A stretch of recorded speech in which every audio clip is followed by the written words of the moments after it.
Inna lillahi wa inna ilaihi raji'un. Wannan ita ce kasuwar waya wadda aka fi sani ta da Farm Center. Allah ya jarabce su da gobara ranar Idi. Muna addu'ar Allah ya kiyaye gaba, Allah ya saka fara. Sannan kuma za ku ji magana daga bakin manyan shugabannin kasuwar baki ɗaya. Ka tsaya ka saurara domin za ka ji bayani sosai. Guda 216 waɗannan ƙanana kenan wanda kaga su duk ba za a san da su wasu ma duka na katako ne mai dole kwantenoni kenan gaba ɗaya. So ginannin shaguna ginannu sama da ƙasar nan gaba ɗaya su ne guda 57. A gan ka haɗa magana ake ta kallaba ƙasar ba 100 gaba ɗaya duka da sama da ƙasa. Fortunately mun samu matsala ko a wani yana kamar waye. Ni ina ganin a harka irin wannan in ba baka jajanta wa mutane ba ai ba za a ƙara wani abu da waye da menene ba. So amma wanda aka ce ya bada report din wata bai san da waɗannan lokacin ba ma yasa ganin su gaba ɗaya ga su nan.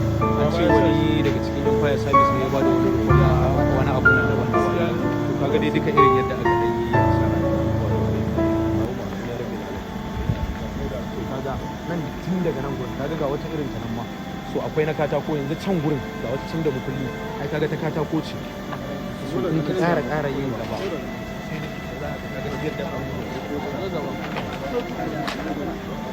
Dika nan ma kwantena ce guda a gurin. Idan ma kwantena ce. Wannan ma kaga wata kwantena ce wadda ga kofar ta. So kaga ga wannan ma.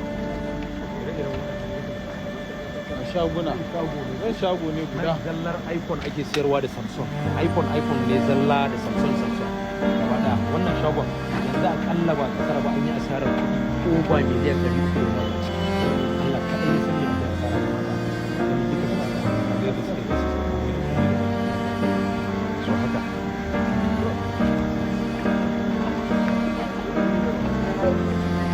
kai wannan shagon ada ne kuma shi ne coordinator da nan duka gaba ɗaya shi ma komai da komai yana kuma da yasa sa akwai yanzu nan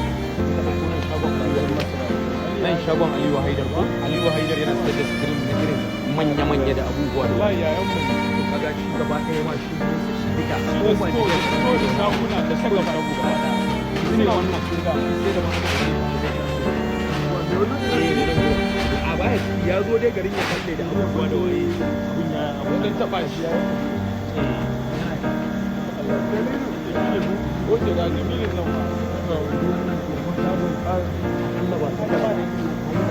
ya wuni miliyan 200 Jamilu barka ne Allah ya bada siyarwa na makudan kudade da abubuwa da mai da gaba da sai daga wurin ya kone gaba da haka abubuwan suka ta faruwa abubuwa